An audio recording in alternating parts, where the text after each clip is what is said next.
बात इजराइल और फिलिस्तीन के बीच चल रहे घमासान की, जो कि और तेज हो गया।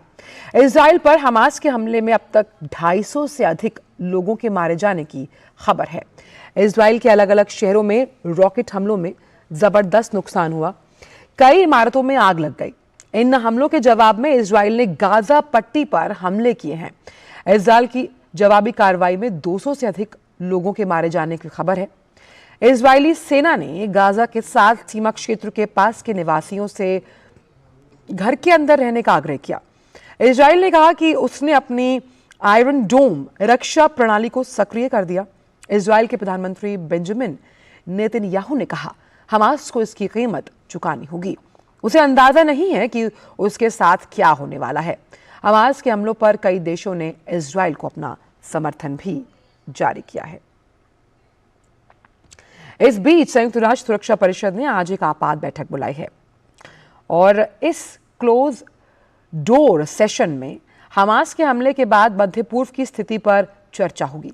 संयुक्त राष्ट्र महासचिव एंटोनियो गुतेरेस ने इजराइल पर हमले की निंदा की और व्यापक टकराव से बचने के लिए सभी से कूटनीतिक प्रयास करने के लिए आग्रह किया है।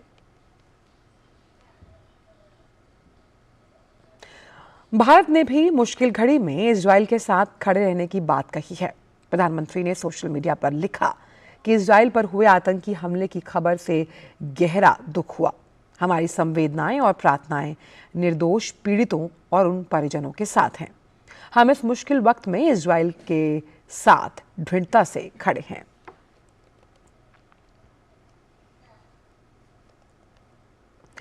भारत ने मौजूदा स्थिति के मद्देनजर इजराइल में रह रहे अपने नागरिकों से सतर्क रहने और सुरक्षा प्रोटोकॉल का पालन करने के लिए कहा।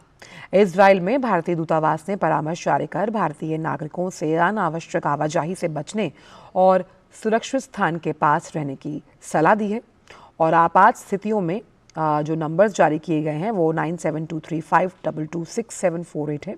इस पर संपर्क कर सकते हैं। साथ ही consul.talaviv@me.gov.in पर भी संपर्क करने के निर्देश दिए गए हैं। तमाम प्रोटोकॉल्स को फॉलो करते हुए भारतीयों को ये सलाह जारी की गई है।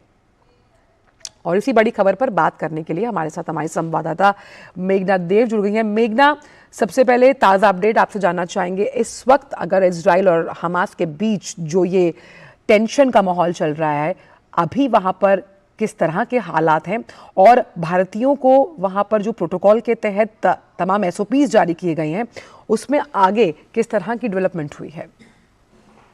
देखिए, जिस तरीके से प्रधानमंत्री नेतन्याहू ने, इजराइल के प्रधानमंत्री ने कहा था कि जो देश है वो वॉर पर है, तो हमने देखा है कि कई जगह से खबरें आ रही हैं कि जो आईडीएफ है, जो इजराइल की डिफेंस फोर्सेस हैं, वो कई जगहों को रिक्लेम करने की कोशिश कर रही हैं। हम जानते हैं कई लोगों की मृत्यु हो चुकी है, लेकिन उसके साथ ही कई लोगों को हॉस्टेज भी लिया गया है। तो ऐसी परिस्थिति में हम देख रहे हैं कि जो कार्रवाई है या हम देखते हैं रिटेलिएशन है, वो लगातार जारी है इजरायली फोर्सेस के द्वारा भी। उसके अलावा जहां तक हम भारतीयों की बात करें तो आंचल, ये बहुत अहम चीज है कि एडवाइजरी जो जारी हुई है उसमें लिखा गया है कि आप विजिलेंट रहें, आप सतर्क रहें और सभी जो सेफ्टी के जो प्रोटोकॉल्स हैं उनका पालन करें और उसके साथ ही जहां पर सेफ्टी हो उसी जगह पर आप शेल्टर लें। उसके अलावा भी देखिए, एक और चीज कही गई है कि होम फ्रंट कमांड की वेबसाइट को मॉनिटर करते रहें। तो इजराइल का जो होम फ्रंट कमांड है, वो जो उस वेबसाइट पर अगर हम देखें तो वो होम फ्रंट कमांड तभी ऑपरेट करता है जब कोई सिविलियन प्रोटेक्शन की आवश्यकता होती है, सिविलियंस को किसी किस्म के प्रोटेक्शन की आवश्यकता होती है। और उस अलावा अगर हम देखें तो इस कमांड को 5 डिस्ट्रिक्ट्स में डिवाइड किया गया है, जिनमें नॉर्दर्न डिस्ट्रिक्ट है, साउथ डिस्ट्रिक्ट है, उसके अलावा हाइफा डिस्ट्रिक्ट है और अन्य डिस्ट्रिक्ट्स हैं, इसमें जेरूसलम डिस्ट्रिक्ट है। लेकिन ऐसी परिस्थिति में उस वेबसाइट को लगातार मॉनिटर करने के लिए कहा गया है ताकि कोई भी गाइडेंस हो या कोई भी अपडेट हो तो लोगों को लगातार मिलता रहे। उसके अलावा भी जिस तरीके से हमने अभी दिखाया कि एक इमरजेंसी कॉन्टैक्ट नंबर भी भी दिया गया है। जो हमारे भारतीय एम्बेसी के जो पर्सनल वहां पर, जो अधिकारी वहां पर मौजूद हैं, वो किसी भी गाइडेंस के लिए वहां पर मौजूद हैं। आप कॉल्स आंसर करने के लिए मौजूद हैं। कोई भी गाइडेंस की आवश्यकता हो तो वहां पर वो चीज उपलब्ध होगी। उसके अलावा आंचल, यहाँ पर एक आंकड़ा आपको दे दूं, 15 से 17 हजार के आसपास भारतीय इजराइल में रहते हैं, भारतवंशी इजराइल में रहते हैं।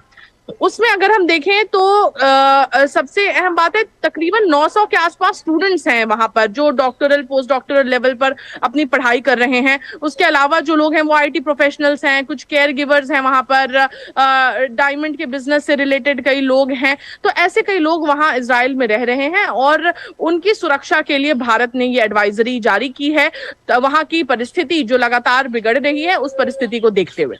बिल्कुल, आप बने रहिएगा हमारे साथ मेघना। हम ये जानेंगे कि भारत और तमाम अन्य देश किस तरह से इजराइल के साथ खड़े हैं। इस स्थिति में इस पर भी करेंगे चर्चा, लेकिन वक्त फिलहाल एक छोटे से ब्रेक का है।